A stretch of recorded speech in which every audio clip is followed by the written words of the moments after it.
Shalom, puji Tuhan. Jemaat yang dikasihi Tuhan, kembali lagi kita berjumpa dalam ibadah kita dalam minggu ketiga ini. Saya percaya Tuhan begitu sungguh baik buat setiap kehidupan kita. Dan pagi hari ini seperti pujian katakan, seperti Bapa sayang anaknya, demikianlah setiap kita selalu dikasihi oleh Tuhan. Karena begitu besar kasihnya Tuhan buat hidup kita. Sebab itu kita naikkan pujian ini menjadi pujian kita kepada Tuhan. Dan kita akan sembah Dia oleh pujian ini, dan kita mengagungkan Raja di atas segala raja di tengah-tengah kehidupan rumah tangga kita. Amin.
Kau jadikan biji matamu, Kau berikan semua yang ada padamu. Seperti Bapa sayang anaknya, demikianlah Kau menuntun langkahku. Hari depan indah Kau beri, rancanganmu yang terbaik bagiku. Hari depan indah Kau beri,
Demikianlah kau mengasihiku, kau jadikan biji matamu, kau berikan semua yang ada padamu, seperti Bapa sayang anaknya. Demikianlah kau menuntun langkahku,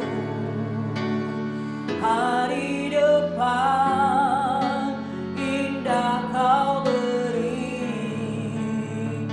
rancanganmu yang terbaik bagiku. Hari depan indah kau beri,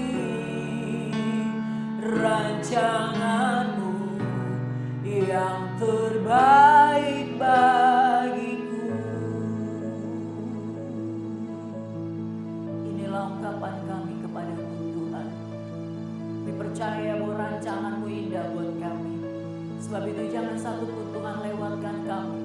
Di saat kami memuji, di saat kami mendengar kebenaran firman-Mu, kami mau terima berkat yang datangnya daripada Bapa di surga, memenuhi tubuh jiwa roh kami, sehingga kami dapat senantiasa memuliakan Bapa lewat keberadaan hidup kami.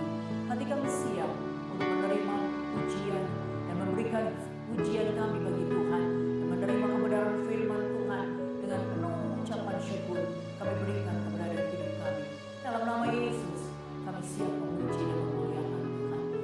Haleluya. Amin. Allah itu baik dalam kehidupan kita. Dan kita percaya kasih setianya tidak pernah berubah dalam setiap kehidupan kita. Kita nyanyi pujian ini bersama-sama dengan penuh sukacita.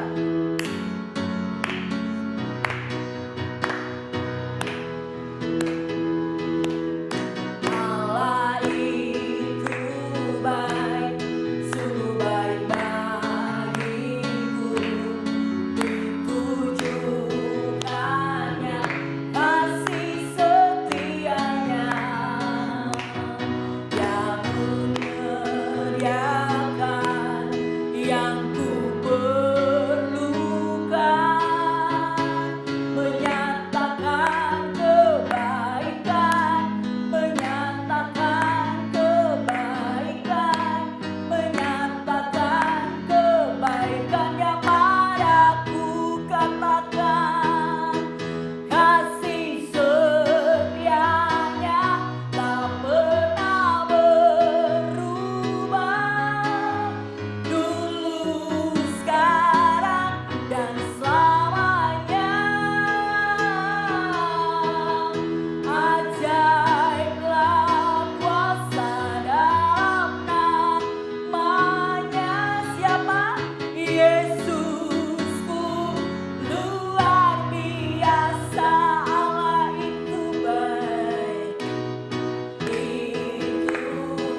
siapkan hati kita buat Tuhan. Dan saya percaya bahwa firman Tuhan tidak pernah berubah dalam setiap kehidupan kita. Kita naikkan pujian ini, kita katakan buat Tuhan, siapkan hatiku Tuhan. Amin Tuhan.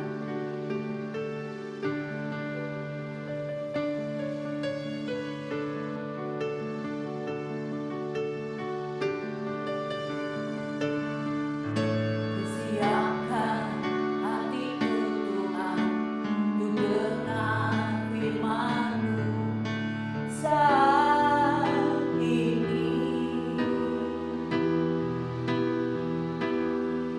Ku sujud menyembah-Mu Tuhan, masuk hadirat-Mu saat ini.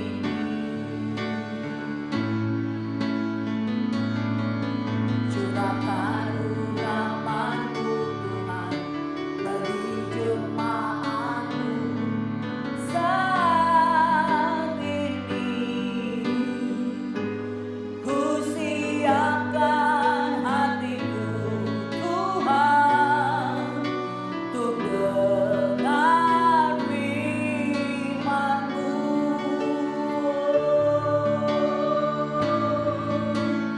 Firman-Mu Tuhan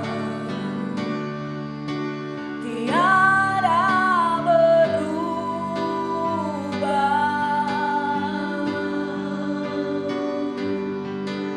Dahulu, sekarang, selama-lamanya tiada berubah.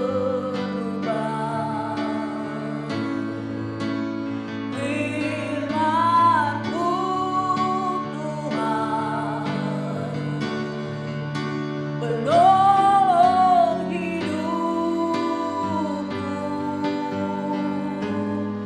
Ku siapkan hatiku Tuhan, untuk dengar firman-Mu. Hatiku telah siap Tuhan, untuk dengar firman-Mu.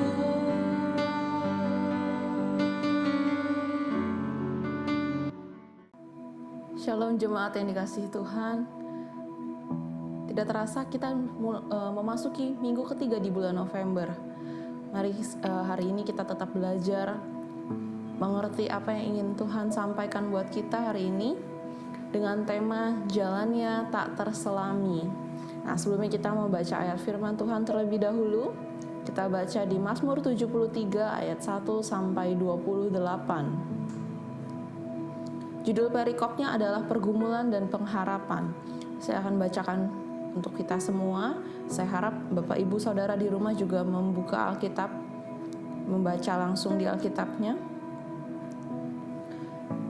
Ayat 1, Mazmur Asaf.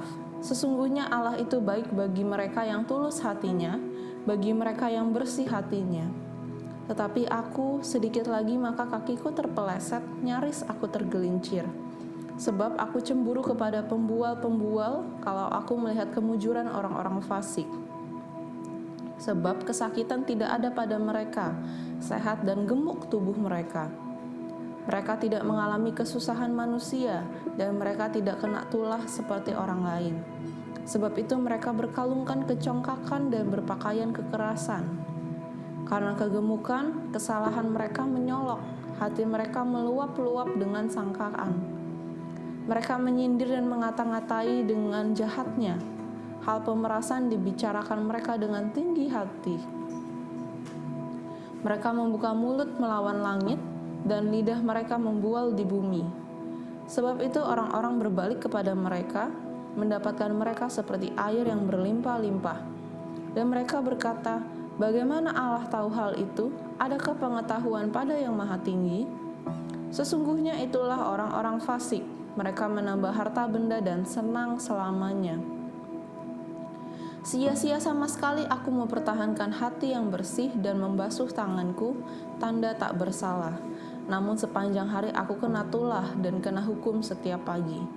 Seandainya aku mau berkata-kata seperti itu, maka sesungguhnya aku telah berkhianat kepada angkatan anak-anak-Mu. Tetapi ketika aku bermaksud untuk mengetahuinya, hal itu menjadi kesulitan di mataku, sampai aku masuk ke dalam tempat kudus Allah dan memperhatikan kesudahan mereka. Sesungguhnya di tempat-tempat licin kau taruh mereka, kau jatuhkan mereka sehingga hancur. Betapa binasa mereka dalam sekejap mata, lenyap habis oleh karena kedahsyatan. Seperti mimpi pada waktu terbangun ya Tuhan, pada waktu terjaga, rupa mereka kau pandang hina. Ketika hatiku merasa pahit dan buah pinggangku menusuk-nusuk rasanya, aku dungu dan tidak mengerti, seperti hewan aku di dekatmu. Tetapi aku tetap di dekatmu, engkau memegang tangan kananku. Dengan nasihatmu engkau menuntun aku, dan kemudian engkau mengangkat aku ke dalam kemuliaan. Siapa gerangan ada padaku di sorga selain engkau? Selain engkau tidak ada yang kuingini di bumi. Sekalipun dagingku dan hatiku habis lenyap, gunung batuku dan bagianku tetaplah Allah selama-lamanya. Sebab sesungguhnya siapa yang jauh daripadamu akan binasa. Kau binasakan semua orang yang berzina dengan meninggalkan engkau. Tetapi aku suka dekat pada Allah. Aku menaruh tempat perlindunganku pada Tuhan Allah, supaya dapat menceritakan segala pekerjaannya. Baik saudara, di sini mungkin menceritakan kisah mungkin seperti kita, mungkin melihat orang di luar sana, di luar Tuhan, kok rasanya mereka lebih berhasil ya, mereka bisa hidup lebih senang-senang, mereka kaya, sedangkan kok kita kayaknya menderita, kita susah, payah. Seperti itu ya, mungkin kita ada rasa seperti itu, iri hati kepada orang fasik dan sebagainya. Nah, di sini jika kita memperhatikan kisah tokoh-tokoh Alkitab, kita mendapatkan banyak hal yang tidak terduga yang diminta Tuhan. Contohnya yang paling sering kita dengar atau pasti kita tahu tentang Abraham yang diminta untuk mengorbankan anaknya Ishak kepada Tuhan. Padahal kita tahu Abraham menantikan anak si Ishak itu begitu lama. Namun ketika sudah memiliki Ishak, justru diminta kepada Tuhan untuk dikorbankan, untuk menjadi korban bakaran. Tapi ketika Abraham mau melakukannya, justru banyak mujizat yang Tuhan berikan, banyak hal-hal yang tidak terduga yang Tuhan berikan. Seperti itu. Ada mujizat yang luar biasa yang terjadi di dalam kehidupan mereka. Nah, ada 3 hal yang perlu kita miliki juga untuk memiliki ketaatan kepadanya. Walaupun jalan Tuhan tidak terselami atau jalan Tuhan tuh nggak bisa kita mengerti, gitu ya. Kita nggak tahu apa sih maksud Tuhan untuk minta kita untuk melakukan ini, itu, dan sebagainya. Nah, kita mau pelajari 3 hal tersebut. Yang pertama diambil dari ayat 18 sampai 19. Sesungguhnya di tempat-tempat licin kau taruh mereka, kau jatuhkan mereka sehingga hancur. Betapa binasa mereka dalam sekejap mata, lenyap habis oleh karena kedahsyatan. Nah, ayat-ayat ini sebenarnya menceritakan atau ingin menyampaikan bahwa kemujuran orang fasik itu ada di tempat-tempat licin, gitu ya, di tempat-tempat licin sehingga saat untuk berpijak itu nggak bisa lama-lama. Pasti akan ketika kita mau memanjat atau kita untuk istilahnya untuk menapak itu untuk lebih lama nggak bisa karena licin, pasti akan terjatuh gitu ya. Nah, kemujuran mereka itu tidak pada dasar yang teguh karena bukan dibangun atas dasar kebaikan atau janji Allah, dan mereka pun tidak memiliki rasa puas karena tidak pada dasar yang teguh. Nah, tadi juga disampaikan bahwa kau jatuhkan mereka sehingga hancur, betapa binasa mereka dalam sekejap mata, bla bla bla, oleh karena kedahsyatan. Nah, di sini juga mengatakan kehancuran itu terjadi dengan cepat dan tanpa disangka. Nah, betapa binasa mereka dalam sekejap mata. Kehancuran itu datang dengan mudah dan mencengangkan mereka serta orang-orang di sekeliling mereka. Nah, poin yang pertama yang ingin saya sampaikan adalah kita harus memiliki perspektif yang benar. Apa sih perspektif? Perspektif adalah sudut pandang atau cara memandang kita terhadap sesuatu. Nah, kalau di poin ini mungkin lebih kepada untuk sebuah permasalahan atau sebuah pergumulan. Kita harus menyadari bahwa jalan Tuhan seringkali kita nggak bisa pahami, kita nggak bisa selami pikiran Tuhan. Nah, sebenarnya kalau orang-orang fasik tersebut mereka sedang menuai kebinasaan. Ada banyak sekali hal-hal yang perlu dipahami dan yang hanya bisa dipahami dengan cara masuk ke tempat kudus Allah atau melalui firman dan doa. Nah, kita harus memperhatikan lebih lanjut juga bahwa kita harus menilai segala sesuatu dengan perspektif atau cara pandang Tuhan, bukan cara pandang diri kita sendiri. Karena setiap hal yang baik pasti berakhir dengan baik. Gitu. Begitu pula juga dengan segala sesuatu yang dimulai dengan hal yang buruk, maka akan berakhir dengan yang buruk juga untuk selama-lamanya. Mungkin kita merasa kok kayaknya hidup itu sulit banget gitu ya. Nah, kesukaran orang benar berakhir dalam damai. Dan karena itu orang benar akan menjadi bahagia, tetapi sukaria, sorak-sorainya orang fasik berakhir dalam kebinasaan, sehingga ia pun menderita. Seperti itu. Nah, kita harus memiliki keyakinan bahwa pertolongan Tuhan tidak pernah terlambat dan jalan Tuhan selalu yang terbaik bagi umatnya. Gitu ya. Cara yang terbaik agar kita memiliki pemahaman yang benar dengan cara setia membaca firman-Nya seperti yang tadi sudah disampaikan. Jadi kita harus memiliki perspektif atau cara pandangnya Tuhan dalam memandang sesuatu, untuk melihat sesuatu, di mana kita akan lebih punya cara terbaik itu dengan kita punya hubungan melalui membaca firman-Nya dan doa. Seperti itu. Nah, ada pertanyaan. Sudahkah Anda membaca Alkitab rutin setiap hari? Nah, saudara boleh jawab masing-masing di rumah, dalam hati aja, jadi tidak saling menuduh. Oke, baik. Untuk poin yang kedua, kita bisa melihat di ayat 21 dan 22. Ketika hatiku merasa pahit dan buah pinggangku menusuk-nusuk rasanya, aku dungu dan tidak mengerti, seperti hewan aku di dekatmu. Ayat-ayat ini ingin menyampaikan bahwa kita harus belajar untuk merendahkan diri di hadapan Allah. Artinya kita tidak boleh meninggikan diri atau kita merasa hebat tanpa Allah. Nah, seperti hewan aku di dekatmu. Hewan hanya memperhatikan hal-hal yang ada di depannya saat itu juga, saat itu aja, dan tidak pernah menghiraukan apa yang akan terjadi nanti. Begitu pula aku.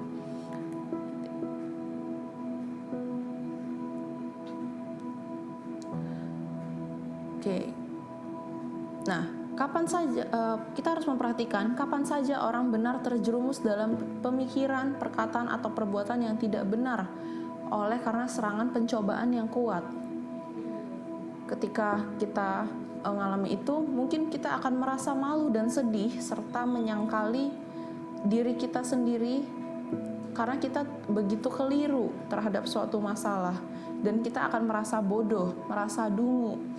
Nah, karena kita mengandalkan kekuatan kita sendiri tanpa mengerti apa yang ingin Tuhan lakukan atas diizinkannya pencobaan-pencobaan terjadi atas hidup kita.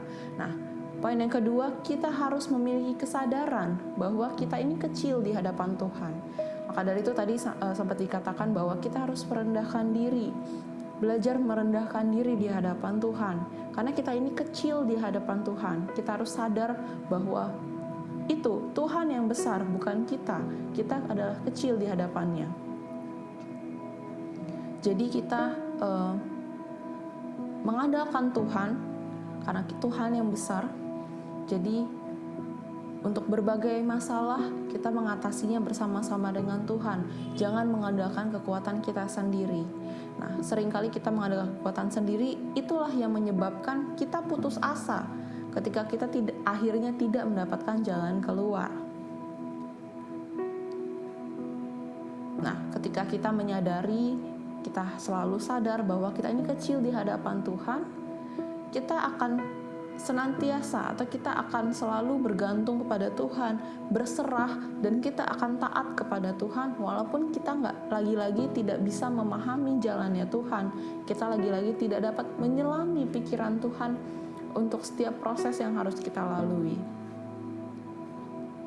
Nah, pertanyaan lagi, sudahkah Anda berserah kepadanya terutama saat berada dalam pergumulan berat? Nah, lagi-lagi silakan dijawab masing-masing di dalam hati untuk menjadi perenungan. Nah, untuk poin yang ketiga, kita akan membaca di ayat 23 sampai 24. Tetapi aku tetap di dekatmu, engkau memegang tangan kananku, dengan nasihatmu engkau menuntun aku, dan kemudian engkau mengangkat aku ke dalam kemuliaan. Nah, ayat-ayat ini ingin menyampaikan bahwa ada pemeliharaan Allah atas orang-orang benar, atas anak-anak Tuhan, dan kebajikan yang telah Ia tunjukkan dari awal sampai saat itu. Sekalipun kita terdesak, tapi ketika kita ada dalam pemeliharaan Tuhan, maka kita tidak putus asa. Nah, meskipun kita seringkali diizinkan untuk mengalami kepahitan, maksudnya dalam artian nggak selamanya hidup mulus, mungkin ada namanya gelombang-gelombang, lubang-lubang yang harus kita lalui, tapi Tuhan tetap memegang tangan kanan kita, jadi kita tidak akan dibiarkan terjatuh. Nah, Tuhan melakukan itu dengan tujuan untuk memelihara kita.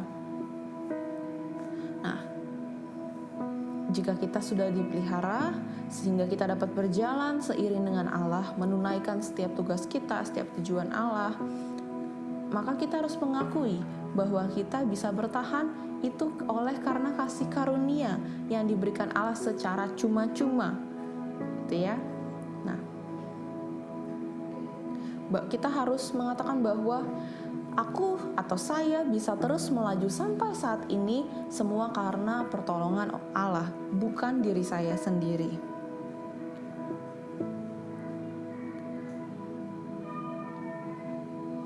Nah, hal ini melengkapi kebahagiaan atau sukacita para orang kudus atau anak-anak Tuhan, sehingga kita tidak punya alasan lagi untuk cemburu atau iri hati terhadap orang-orang fasik.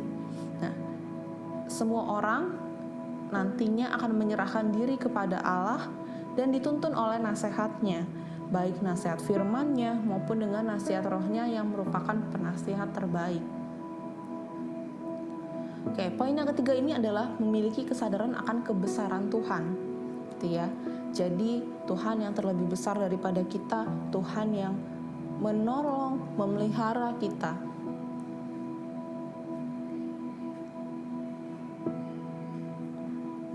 Allah yang kita sembah adalah Allah pencipta langit dan bumi yang berdaulat dan maha kuasa. Nah, dengan menyadari kebesaran Tuhan, kita akan lebih mudah untuk lebih berharap hanya kepada Tuhan. Lagi-lagi kita hanya bisa berharap dan berserah kepada Tuhan, karena apa yang Tuhan rancangkan adalah masa depan yang penuh harapan bagi umatnya, seperti yang ada di Yeremia 29 ayat 11. Nah, pertanyaan lagi, sudahkah Anda hidup berharap hanya kepada Tuhan? Bisa dijawab di rumah, di masing-masing. Apakah saya sudah setia tadi membaca firman Tuhan secara rutin? Apakah saya sudah berserah kepada Tuhan, terutama saat berada dalam pergumulan berat? Dan sudahkah saya berharap hanya kepada Tuhan? Jika sudah semuanya, ataupun belum, tidak masalah. Silahkan ceritakan pengalaman Anda di kelompok-kelompok sel atau di orang-orang yang kalian percaya. Saya akan mereview sedikit bahwa hari ini mungkin banyak hal-hal yang kita lalui, kita alami. Seringkali kita merasa mungkin iri dengan orang-orang di luar sana yang tidak mengenal Tuhan. Kok rasanya saya lebih menderita daripada mereka, gitu ya. Banyak hal yang terjadi yang tidak dapat kita mengerti. Hanya Tuhan yang tahu. Kita seringkali tidak dapat menyelami apa sih maksud Tuhan. Tapi ada 3 hal yang membantu kita, yang perlu kita miliki. Bahwa yang pertama adalah memiliki perspektif yang benar.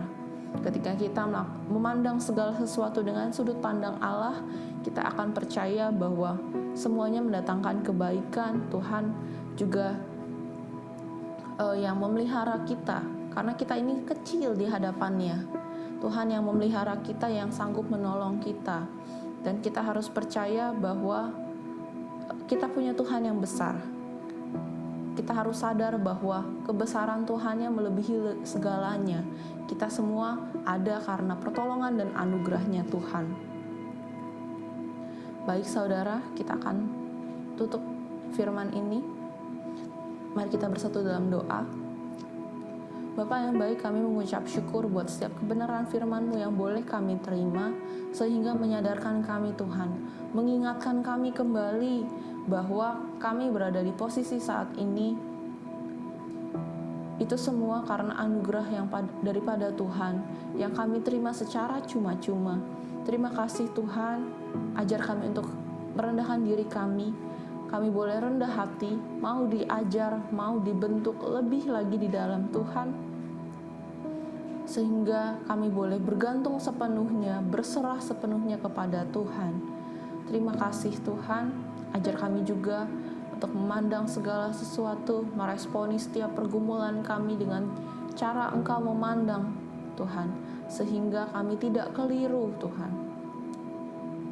Terima kasih Tuhan, kami yakin setiap apa yang harus kami lalui ini mendatangkan kebaikan buat setiap kami karena rancangan-Mu Tuhan, rancangan damai sejahtera yang penuh dengan sukacita Tuhan. Terima kasih Bapa, terima kasih Yesus, terima kasih Roh Kudus. Kami sudah berdoa dan mengucap syukur, haleluya, amin. Puji Tuhan, jemaat Tuhan yang dikasihi Tuhan, kita sudah mendengar kebenaran firman Tuhan. Sebelum kita mengakhiri ibadah kita pagi hari ini, kita akan terima berkat Tuhan lewat hamba-Nya, Ibu Pendeta Susana Handayani. Terlebih dahulu kita naikkan pujian ini buat Tuhan. Kita mau katakan, dari semula semua baik. Saya percaya dalam 1 minggu penuh ini, Tuhan akan menyertai kita dengan kebaikan. Sebab itu biar pujian ini menjadi doa kita kepada Tuhan, agar kita boleh mengerti kebaikan Tuhan sepanjang minggu ini dalam setiap kehidupan kita. Amin.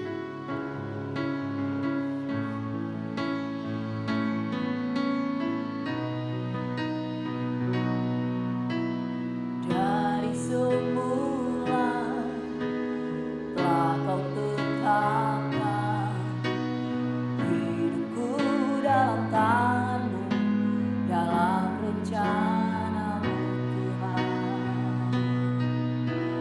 Rencana indah telah Kau siapkan bagi masa depanku yang penuh harapan.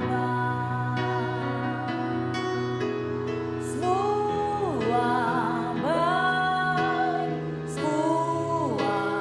baik, apa yang telah Kau perbuat di dalam hidupku. Semua baik, sungguh teramat baik. Kau jadikan hidupku berarti.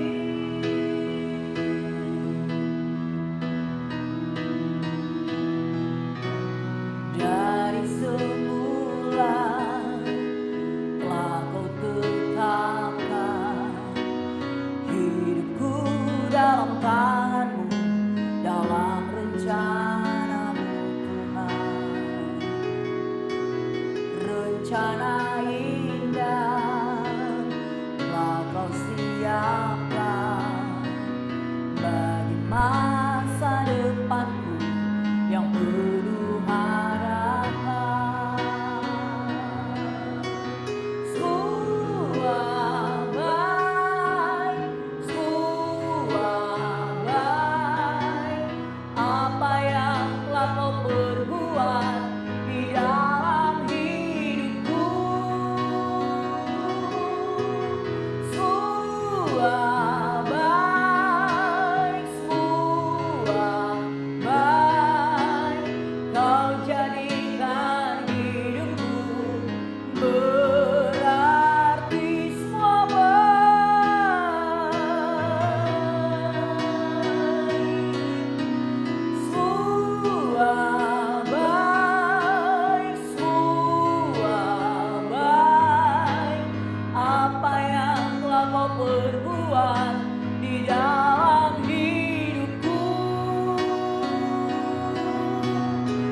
jadikan hidupku, Kau jadikan hidupku, Kau jadikan hidupku berarti.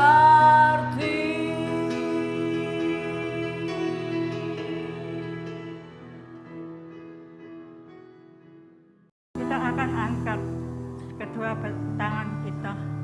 Terimalah berkat dari surga, yaitu berkat yang sudah Allah Bapa kita sediakan bagi kita semua. Tuhan memberkati engkau dan melindungi engkau.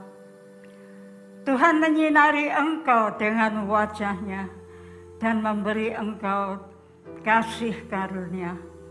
Tuhan menghadapkan wajah-Nya kepadamu dan memberi engkau damai sejahtera.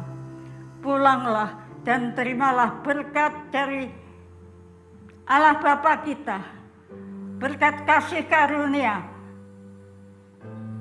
yang sudah Bapa sediakan bagi kita semua. Juga damai sejahtera, sukacita, perlindungan daripada Tuhan kita Yesus Kristus, serta persekutuan dengan Roh Kudus menyertai kita semua dari saat ini sampai Maranatha, Tuhan Yesus datang kedua kali menjemput kita semua di atas awan-awan nanti untuk bertemu muka dengannya. Di dalam nama Tuhan Yesus Kristus, haleluya. Amin. Selamat hari Minggu. Tuhan Yesus memberkati. Sampai berjumpa pada minggu yang akan datang.